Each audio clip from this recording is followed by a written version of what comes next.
She was born in silence. Not by vow, but by loss. Her voice left her at 6.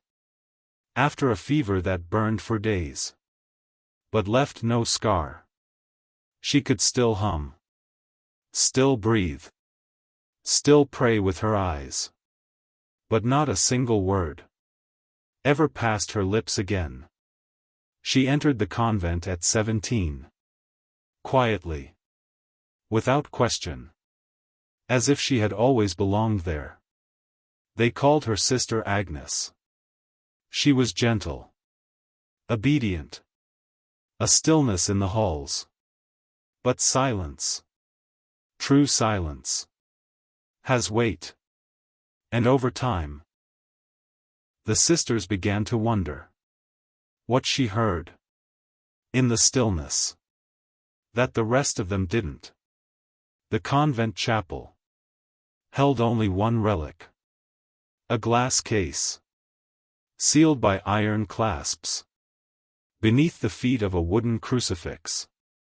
Inside, a single linen cloth, stained red, from the wound of a saint, who bled without dying, and smiled when he did. The relic had not changed. In 2 centuries. Not in temperature. Not in color. Not in smell. Until the night Sister Agnes touched it. She did not open the case. She only brushed the glass with the tips of her fingers. After prayers had ended, and the candles had burned low. No one saw her. No one heard.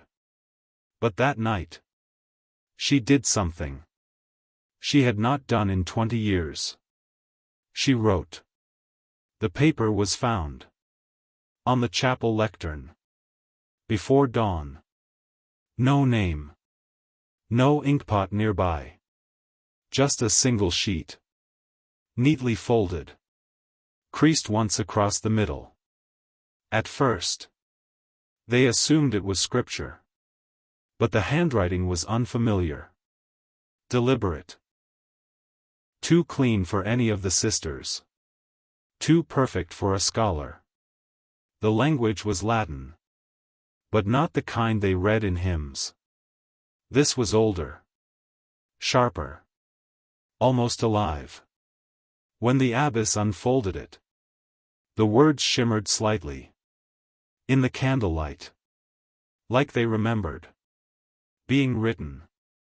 Only one sister had not been seen that morning. Sister Agnes. She was found kneeling at the foot of the altar. Not asleep. Not unconscious. Just still. Her eyes were closed.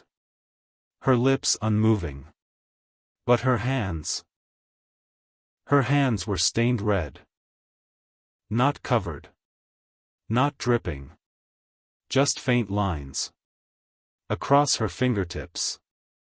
As if she had handled something sacred. Still warm. And when they checked the relic, the stain was gone. The cloth was white. Untouched. That night, Sister Agnes slept with the page beside her. No one dared to remove it. And outside her cell, the candle in the hall refused to die. They brought the page to the priest the next day. He traced the letters with trembling hands, then turned pale. Before the first line was read aloud, he didn't translate it. He didn't need to. Because at the center of the page, in a line written darker than the rest, was a word he had only ever seen once, in a book locked in the archives of Rome. A word used in only one context. When a soul speaks. What it was never taught. The priest asked who had written it. The abbess didn't answer. She didn't need to. Because by then, they all knew. Sister Agnes had no education in Latin. No training in ancient tongues. No knowledge of saints' names from the early martyrs. And yet, the page held names no one in the convent could even pronounce. One of them was later confirmed to belong to a 3rd century bishop who was burned with his hands bound in linen. But that name had never left the Roman records, never been spoken aloud for over 1,000 years. Until now. That evening, Sister Agnes did not eat. She sat by the window, hands folded, eyes fixed on the crucifix above the chapel roof. And for a moment, her lips parted, not to speak, but as if something wanted to leave through her breath. They opened the case on the 4th night, not to disturb it, only to confirm what none of them could explain. The cloth inside was no longer stained, no longer stiff with time, no longer wrapped tight around the sliver of bone it once protected. It was soft, clean, warm, and the bone was gone.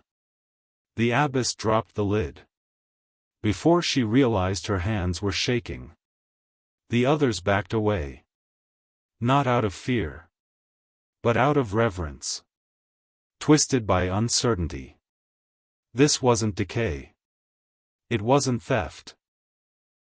It was change. Something sacred had been touched.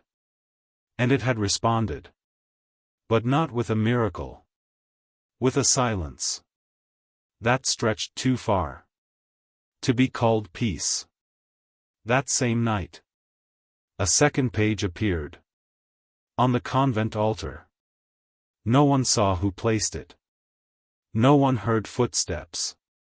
But when the candlelight caught the parchment, it glowed faintly around the edges, as if it had been near heat, but not burned, and written across the center, in the same perfect hand. She touched what was not for her. Sister Agnes said nothing. She only knelt, hands folded, head bowed.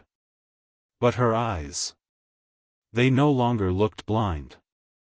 They looked like she had seen something she could not describe without breaking the world. It was the youngest novice who found her just before lauds, barefoot, standing in the center of the chapel, eyes wide open, but seeing something none of them could. She didn't move when the others entered, didn't blink, only raised one hand and pointed toward the crucifix. At first, they thought she was in trance or sleepwalking. But when they followed her gaze, they saw it. The wound on Christ's side was dripping. No one screamed. No one ran. It was too slow. For fear.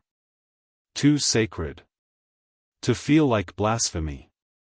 Each drop hit the altar linen with a sound like breath. And beneath the crucifix, on the floor where Sister Agnes had once collapsed, a single red line began to form across the stone. Not painted, not carved, just appearing like a memory, returning to the surface. The priest was summoned. When he arrived, he touched the blood with 2 fingers and collapsed. When they carried him out, he said only one thing. It was never her voice. And that night, Sister Agnes began to cry. Not loudly. Not for help. But the kind of weeping that knows something holy has been misplaced and cannot be returned. The wall behind the altar had been blank for as long as the convent stood. No murals. No icons. Only smooth, worn stone, where candles cast slow-moving shadows. But on the 6th morning, the sisters found writing. Faint. Streaked downward. As if written in water. Then sealed behind the wall. It wasn't visible from afar. Only when the sun passed through the east window, at just the right hour, did the words reveal themselves. And they weren't in Latin. They weren't in any language the convent could name. But when the abbess saw them, her face went pale. Because Sister Agnes, who had never spoken, reached out and touched the wall, and whispered a sound none of them could repeat. It wasn't a word. It wasn't even a breath. But every candle in the chapel went out. And when they relit them, the words were gone. Vanished. As if they'd only appeared to be read once. That evening, the second page disappeared from her bedside. And in its place, a single phrase scratched into the wood. The wound remembers. Sister Agnes sat in silence, tears still drying on her cheeks, the blood on her hands fading each day, but never truly gone. And beneath the chapel, where no one had ever dared to dig, a faint sound began to echo, like breath dragged through stone. The abbess broke her fast. In silence. Not out of reverence, but fear. Because in the middle of the night, someone had knocked on her door. Once. Softly. Then left a folded parchment beneath it. When she opened it, she expected more names. More untraceable saints. More Latin. But instead, she found a sentence. In Sister Agnes's own hand. He did not take my voice to punish me. He took it to protect the others. The abbess didn't know what it meant. Not at first. But when she brought the page to the priest, the one who had collapsed at the altar, he paled again. Because he had seen that phrasing once before. Decades earlier. In a sealed manuscript. Copied from a lost mystic's journal. A woman who bled from the palms. And claimed a voice lived inside her. That could name sins. No one had confessed. That woman went silent. After touching a relic belonging to a dying bishop. She never spoke again. But those around her began to hear things. At night, the abbess returned to Sister Agnes's cell. She opened the door slowly. There was no candle lit. Only moonlight. And there, sitting on the floor, was Agnes. Silent. Calm. With a third page in her lap. This one had no writing. Only a smear of blood. Across the top. And a faint indentation. Where words had been pressed in. Then erased. As the abbess stepped closer, Agnes looked up. And in the faintest voice, she said a single word. Remember. The next morning, the relic case was empty. No cloth. No bone. Not even dust. But something had changed. In the chapel crucifix. The wound. On Christ's side.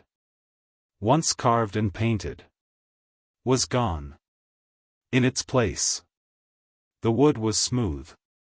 Untouched. Unmarked. Whole. The priest returned. And stood beneath the cross.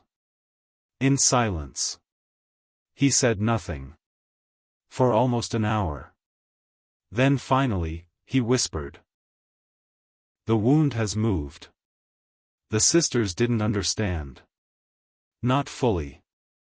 Not yet. But they would. Because 3 days later, Sister Agnes disappeared. No sound. No struggle. Only her habit folded neatly. At the foot of the altar. And beneath it. A parchment. Soaked in blood. But perfectly legible. It was never mine to carry. But it waited for someone who would. The chapel has remained untouched. Since that night. No relics. No candles. The chapel has remained untouched. Since that night. No relics. No candles. Only silence. And on the feast day. Of the unknown saint. Whose relic once bled. The crucifix remains smooth. But the scent of linen and oil. Returns to the room. And the nuns.